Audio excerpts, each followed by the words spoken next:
Hi guys! Welcome back again to my YouTube channel. By the way guys, maraming salamat po sa walang sawang pagsubaybay sa ating pong daily love reading. And kung ikaw ay bago pa lang sa ating channel, mag-subscribe na po kayo. Then, i-click mo na rin yung ating notification bell para lagi kang updated sa ating mga bagong upload, okay? So guys, sa mga interested po sa ating private reading, nasa description box below lang po yung link ng Facebook ko. Message lang kayo. So by the way, tignan natin kanino bang love reading yung masasagap natin ngayong araw. Okay. Kanino bang love reading yung masasagap natin ngayong araw? Meron tayong The Lovers. Okay, so ito naman guys, The Lovers. Pwedeng karelasyon mo to. Okay, pero guys, oh, parang may ahas kasi. So, ibig sabihin, may tukso sa paligid. Pwedeng may sumisira sa relasyon nyo. Or pwedeng, parang si Eva at Adan, di ba? Parang may snake doon. Tapos parang nagiging makasalanan itong relasyon na to. Kasi may tukso. Okay? May parang nagmamanipula sa'yo or sa person mo. May nagsasabi na parang, oh, eto, parang ganito ganyan, baka hindi yan deserve. Alam mo yon, minamanipula or pilit sinisira yung relasyon nyo. Pero mukhang maganda naman itong pagsasama nyo. Yun lang guys, may nagmamanipula. Okay, tignan pa natin additional message. Kanina po itong love reading.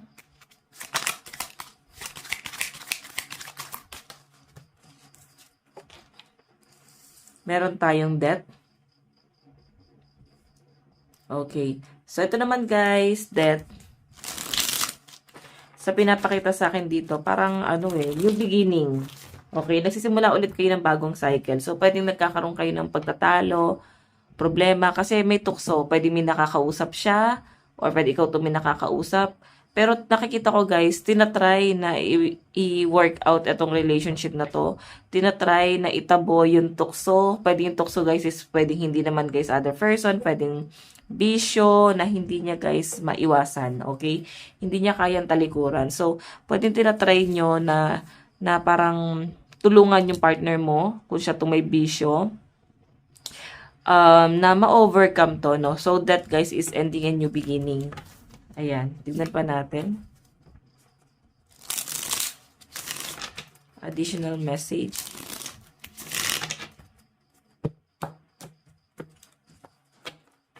Additional message.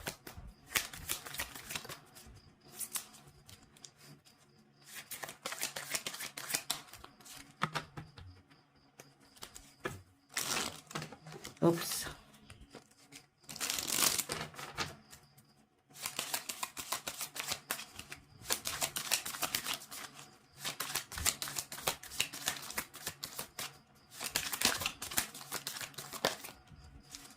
Meron tayong Ten of Pentacles.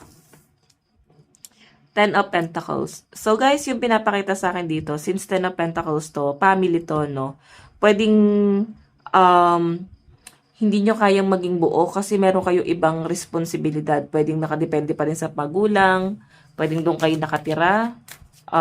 So, nakakahiya naman kung hindi magbibigay. Parang ganon, pakikisama na lang din. So, parang kahit papano guys is nagpo-provide pa rin kayo. Lalo na kung kayo ay nakikitira. Sobra-sobra sa pakikisama yung ginagawa nyo dito.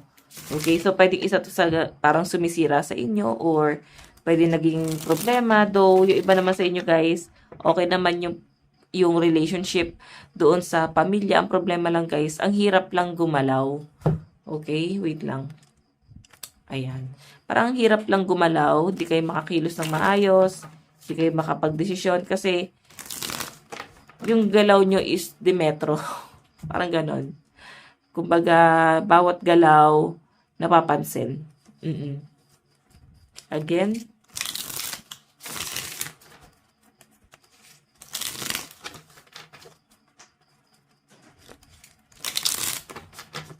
Additional message, spirit guide.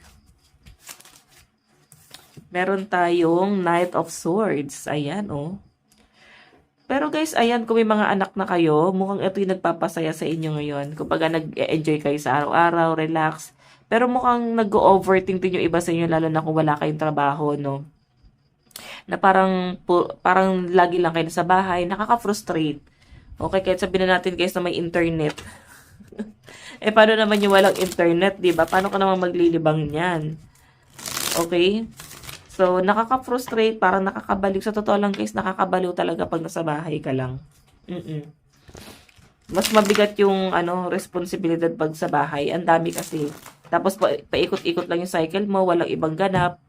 Okay, matutulog, gigising, paulit-ulit na cycle, hindi kagaya na nagtatrabaho, di ba? May ibang ganap sa inyo. Though, kayo yung mas nag-iisip, lalo sa mga nagtatrabaho na kayo, yung mas nag-iisip ng gastos, parehas na naman pressure. Oo, mas nakaka-depress lang talaga sa bahay. Kaya dapat talaga lumalabas din kayo ng partner mo. Okay? Tignan natin. Additional message. Kanina po itong love reading. Meron tayong 2 of Cups. So, ayan, 2 of Cups. So, yung pinapakita sa akin dito guys, since 2 of Cups to is partnership to, Knight of Swords. Okay, partnership to. Kumbaga, parang mas nakikita ko na na nagtutulungan naman kayo ng partner mo. Kumbaga, sa ibang bagay, pwede may tumutulong din sa inyo, pamilya niya, pamilya mo, nakaalalay doon sa mga responsibilidad na hindi na kaya, okay? Yun nga lang guys, medyo nahirapan kayo kasi mas gusto niyo talaga yung solo. Pwede na pag-uusapan niyo yan. Gusto niyo talaga yung solo. Tapos lalo na parang tinotolerate yung person mo, lalo na kung sa kanila ka nakatira, tinotolerate dun sa mga mali, parang hindi kayang itama ng person mo. Ganun yung pinapakita. So, since 2 of Cups to, pinapakita sa akin dyan na na parang pwede pag-uusapan nyo to. Ano yung magiging plano nyo? So, yung malakas energy ng Scorpio energy. Okay, pag-uusapan nyo ano yung magiging plano nyo sa future or sa mga susunod na mga araw. Kung patuloy bang ganito yung cycle, kung may mababago ba sa cycle. Okay, tignan pa natin. Additional message. Additional message. Meron tayong the Hermit. Oh. The Hermit. So, may parang nag-iisip-isip dito. Alam mo, may temptation sa'yo. Pwedeng malapit lang sa kanya, may nagkakagusto sa'yo, or pwedeng malapit sa kanya, or malapit sa inyo, or pwedeng nasa circle nyo lang, pwedeng sa kaibigan niya, or may natatempt sa'yo na parang, basta something na malapit sa kanya. Nagkakagusto sa'yo nag-iisip-isip tong taong to. Pwedeng kaibigan or basta malapit sa kanya guys, no? Kayo na bahala mag-isip. Meron tayong judgment. Oh, yun nga lang guys, may judgment. Sabihin, pwedeng pinsan, kamag-anak, or pwedeng tinuring na, kapamilya. Pwedeng kaibigan, pero tinuring ng pamilya, di na iba. Yun nga lang, ang iniisip niya dito guys is judgment. Pwedeng hindi niya lang guys, hindi lang siya makaamin sa inyo, pero may judgment dito.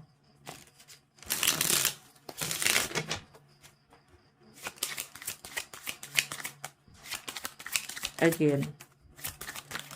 Oops. Wait lang guys Meron tayong Queen of Swords. Okay, so yung nakikita ko dito guys, since Queen of Swords to, parang nagliliwaliw. Parang ganon. Nag-iisip-isip. Pwede ikaw, nag-iisip-isip ka dito. Or pwede nararamdaman mo to, na may nagkakagusto sa'yo. Malakas yung, pakiramdam mo, yung instinct mo dyan. Again, tignan pa natin.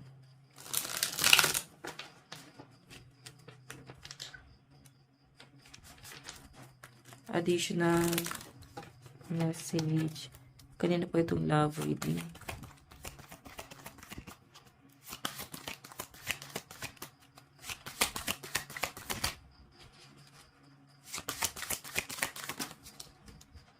Ayan, the world. O, diba? Moving forward. So, madalas may mga misunderstanding, di kanya naunawaan, nahirapan ka, no? Kasi parang di kanya naintindihan sa mga pinaglalaban mo. Parang hindi kanya naintindihan sa ginagawa mo para sa inyong relasyon. Pero pwede kasi guys na sobrang emotional ka. Okay? May pinagdadaanan din yung partner mo, may pinagdadaanan ka rin. So, kulang kayo sa communication. So, kung pag-uusapan nyo lang to guys, pwedeng ma-overcome nyo to eh. Ganon. Again. Kailangan nyo lang pag-usapan yan guys.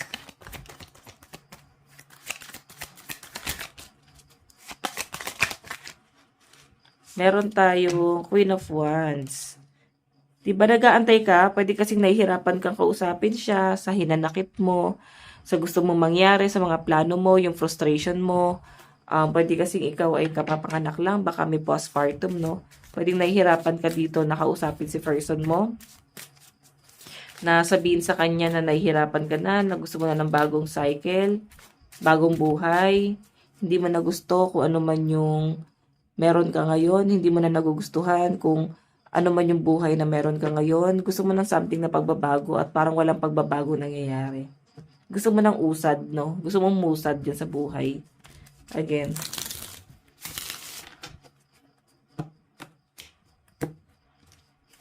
Additional message. So, meron tayong Two of Swords. Okay, Two of Swords. So, ito naman guys, yung malinaw na pinapakita sa akin dito. Parang nagbubulag-bulagan ka kasi, or pansin mo parang nagbubulag-bulagan ka, or person mo nagbubulag-bulagan kasi yung tubig guys is emosyon. Ito naman guys, nakapiring to. Pwede alam niya na or nakikita niya na talaga kung ano yung mali or ano yung nagiging issue, pero hindi niya guys tinitignan na may mali doon sa pagsasama, no? Okay? Na parang medyo nahihirapan kayong huminga or umusad, lalo na at hirap na hirap kayong gumalaw sa mga nakikisama dito, sa mga namamyanan dito, no? Hirap na hirap kayong huminga dyan. Again, meron tayong okay, King of Cups. So, King of Cups. So, yung pinapakita sa akin dito guys is King of Cups yan. Parang ano eh, parang may mga scenario dito na sarili niya lang yung iniisip niya. Okay? Sabi ko nga guys, okay naman yung pagsasama nyo. The lovers kayo eh. Ang problema lang may tukso.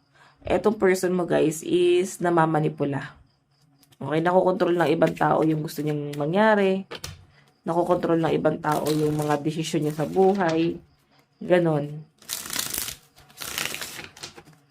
Again.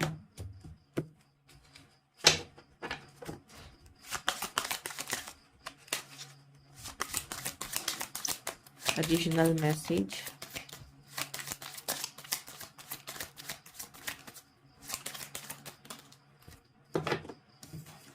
Meron tayong Gemini energy. Ayan. Malakas po ang Gemini and Aquarius dito. Okay? Gemini and Aquarius energy. Again, additional message. Kanina po itong love reading. Okay. So, meron tayong Page of Swords. Naku, may pregnancy ako nakikita rito. Isa pa to, no? Okay. Or, pwede naman guys na baka papanganak nga lang. Pero may nakikita kasi yung pregnancy. Or, pwede mag-aaral. Isa pa yun, no? Gastusin.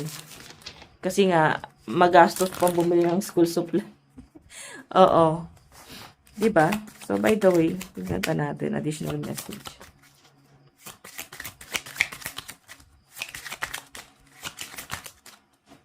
Meron tayong, Virgo energy.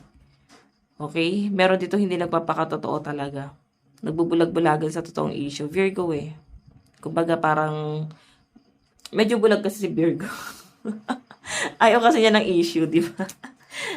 So, ganon si Virgo. By the way,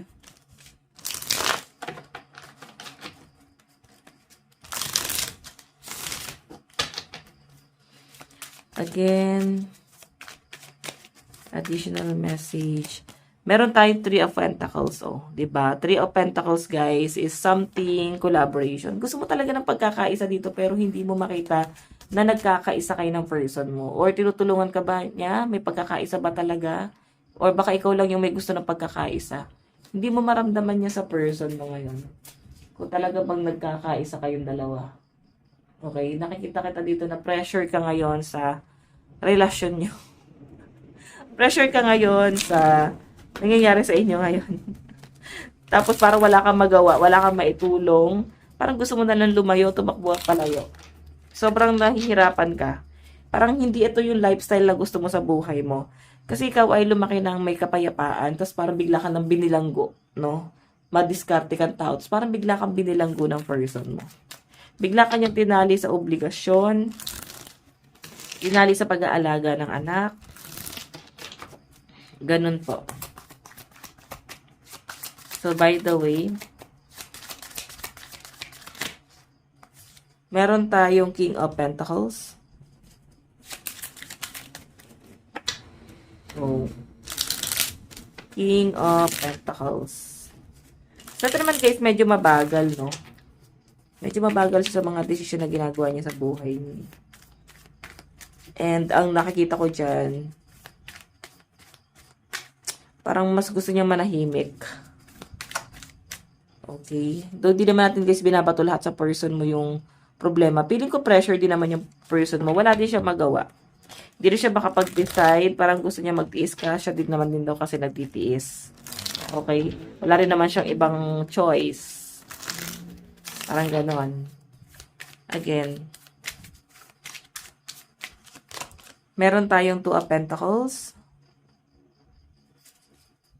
Okay, Two of Pentacles. So, yung pinapakita sa akin dito, guys, is priority. Okay? Parang hindi niya na kaya yung maraming responsibilidad. Hindi niya masabi sa inyo. Minsan dumarating na nga siya sa point na parang may mga utang na siya, nakaka-perwisyo na siya sa ibang tao. Ayan o, Seven of Swords eh. Tapos Two of Pentacles, stability. Para lang ma-provide niya yung monthly dues, ma-provide niya na yung pangangailangan sa inyo, sa pamamahay. Nandun na siya sa point na yon. Opo. Okay? So, parang pagkakautang na tong person mo, guys. Tingnan natin yung energy niya. Parang lahat ginagawa naman niya, guys. So, siguro, hindi lang kayo nagkakaintindihan kasi parehas kayong hirap. Parehas kayong nahihirapan sa buhay ngayon. Again,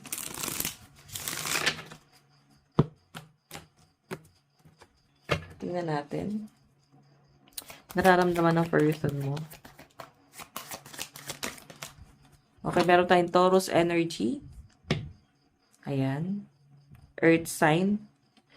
Capricorn, Taurus, and Virgo. Pero mas malakas po ang Taurus. Ayan, parang may handaan. Bigla ko nakaamoy ng minudo. Ano ba yan? Kumakain ka ba ngayon? Minudo ba ulam mo? O iba sa inyo guys, may celebration na nangyayari ngayon. Or baka may magaganap na celebration. O, bigla lang ako nakaan. Okay, ba sa inyo, nagkakasakit. Balisa. Yung mga pinagdadaanan. So, meron tayong Five of Cups. Regret to eh. Nagsisisi rin siya guys, oh. Libra energy. Nagsisisi rin siya kung ano man yung naging kasalanan niya sa inyo guys. Hindi niya na kayang itama pa yun. So, ano yung dapat niyang gawin? Ang dapat niya nang gawin ngayon is simulan na lang yung bagong cycle sa buhay niya. Sa totoo lang, hindi niya maamin na talagang nahihirapan talaga siya. Oo, medyo nagyayabang lang siya sa kabilang banda na meron talaga siyang may pagmamalaki pero deep inside, meron talaga siyang problema, struggle. Okay? So, regret, Five of Cups eh. May nagawa siyang kasalanan sa inyo. Then, possible na nabigyan lang to ng second chance. And, yung pinapakita sa akin, parang, hindi niya na kayang ayusin pa yun. Kung naman yung naging problemang ginawa niya sa inyo. Okay. Meron tayong The Moon. The Moon energy. So, may mga tinatago siya sa inyo. May mga pagkakataon na parang nagsinungaling siya sa inyo, hindi siya sabi ng totoo. So, isa sa mga regret niya, yung nagsinungaling siya sa inyo. hindi siya nagtiwala sa inyo. Hindi niya pinagkatiwala sa inyo yung problema or yung pinagdaanan niya. Pinili niyang sarilinin or pinili niya guys na ipa-shoulder sa ibang tao. Sinasabi niya sa ibang tao pero sa inyo hindi. Ganon. Meron tayong 5 of swords. Ayan o, nagiging problema to guys. So, madalas mainitin yung ulo niya. May mga pagtatalo na kayo dito. Okay, ang hirap naman na itong ganitong relasyon. Okay, di mo maunawaan kung mahal ka pa ba ng person mo. Though, ayaw naman niyang humiwalay. Sinasabi niya naman din siguro, pero parang ayaw niyang humiwalay eh. Tingnan natin ano yung tingin sa inyo ng person mo. Paano kanya makakita.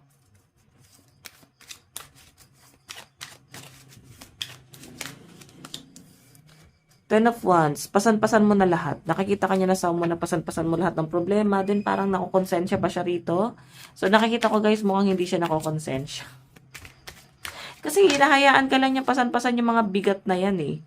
Yung mga bagahe na yan, na maramdaman mo yan. Na kung mahal ka niya, dapat kinuha niya yung bigat na yan, di ba? Kung mahal ka niya, dapat hindi niya hinayaang masaktan ka ng ganyan. Pero hinahayaan ka niyang masaktan.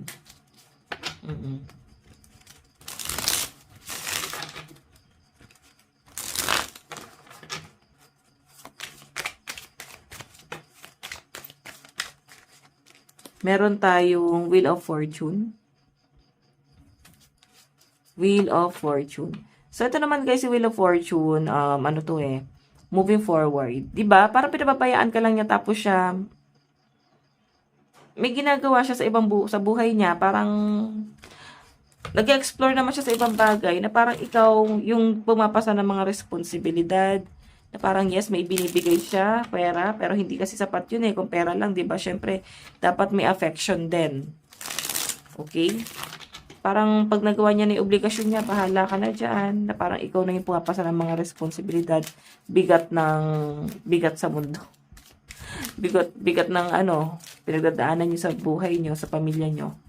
Okay, Wheel of Fortune. Parang nakaka-recover si person ah. Cancer energy oh.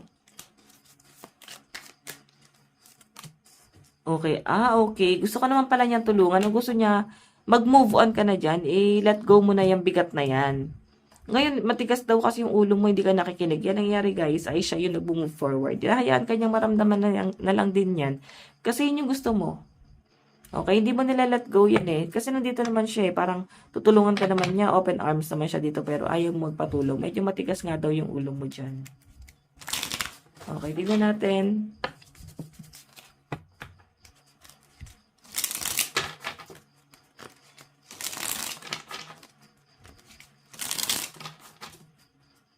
Okay. Ano naman yung gagawin ng person mo? Ano naman yung plano niya? Meron tayong The Emperor energy. Friendly to oh. Medyo matigas yung ulo nito. Medyo may paninindigan. May pagka-leader type. Pero may pagka-bossy, no?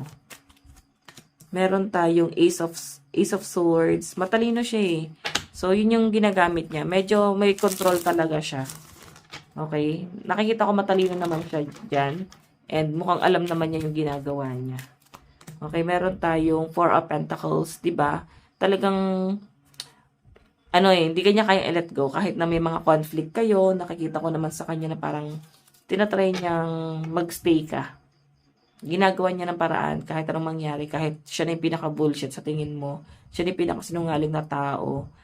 Ginagawa niya pa rin guys ng paraan para magstay ka dito. Okay?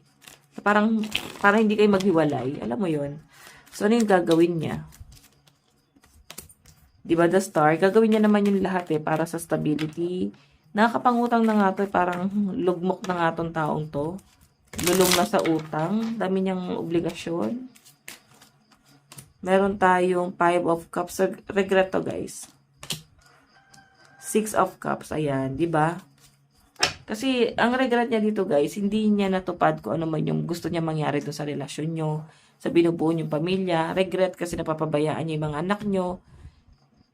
Okay, minsan naiisip niya na nga dito na parang gumawa na ng masama para lang masolusyonan yung problema, lalo na sa financial. Okay, nakikita ka naman niya na someone na, ano eh, meron kang gustong gawin, gusto mong patunayan para sa kanya. Pero ang gusto niya kasi, stay ka lang dyan. Di kayo pwede magsabay. Parang ganon. Okay? So, tignan pa natin additional message. Something to say. So, ayan, dami niyang gusto sabihin sa inyo. It's on. I see you looking good and moving on. I don't care who you're talking to. I'm better. I will compete for you. Oh. Karoon ba kayo ng hiwalayan? You feel like home. So, sa'yo pa rin uuwi. Ano yung gusto niya sabihin sa inyo? Ano yung gusto niya sabihin sa inyo? I'm not available. I don't react when people mention you. I bury myself in work to forget you. Zodiac sign. Oops. Meron tayong Scorpio, Cancer, Virgo, Aries, Gemini, and Aquarius. Meron tayong Cancer, Scorpio, Aquarius, Libra, Pisces, and Gemini energy. Last one. Okay, Taurus, Aries, Gemini, Pisces, Aquarius, and Cancer energy. Okay. Tingnan pa natin. So, sa side mo naman, ano yung nararamdaman mo? Nararamdaman. Oh, Gemini energy. Baka Gemini ka. Nine of Wands. Sobrang hirap na hirap ka. Parang nandun ka sa dilim. Di ka makagalaw. Di ka makahinga. Di ka wala kang magawa. Nakikita kita na ganon. Di ka makapag-desisyon. Wala kang magawa ngayon. Parang hinahayaan mo na lang siya kung ano man yung gusto niyang gawin or plano niya para sa inyong dalawa. So, parang ganyan, guys. Meron tayong The Hierophant. Kailangan nyo itong pag-usapan. Actually, ikaw gusto mong mag-usap kayo eh. Okay. Page of Cups. Ayan o. Gusto mong pag-usapan to lalo na kung may mga anak kayo. Okay. So, siguro ikaw ay parang kumukonect na lang kasi may mga anak kayo. Parang yun na lang yung mahalaga sa inyo, no? Ano yung dapat mong gawin? Page of Swords. Gumawa ka ng bagong cycle sa buhay mo. Though nangyari na yan sa buhay mo, ang ganda nga nang nakikita ko dito, parang huwag kang mapagod or matakot na humakbang. Palayo dito sa person mo kung nahihirapan ka na. Okay? Pero kung nakikita mo naman guys na may mga sacrifice tong person mo, ginagawa niya naman yung lahat para sa pamilya nyo, responsible naman siya kung ginagawa niya naman lahat guys. So, pagbigyan nyo, alam nyo yon, hayaan nyo siya. Pero kung hindi mo na siya na-appreciate, huwag mo na pahirapan yung sarili mo. Okay, Knight of Wands, so, open mo yung puso mo sa iba. Huwag ka matakot. Siyempre, huwag ka magmadali. Mag-antay ka, siyempre. And i-heal mo muna yung sarili mo. Okay? Zodiac sign. Meron tayong Taurus, Aries, Leo, Virgo, Sagittarius, and Capricorn. Last one. Okay. Sagittarius, Libra, Capricorn, Leo, Taurus, Pisces, and Aquarius energy. So, by the way, guys, ito lang naman po inyong daily love reading bukas po. God bless and love you all. Bye-bye.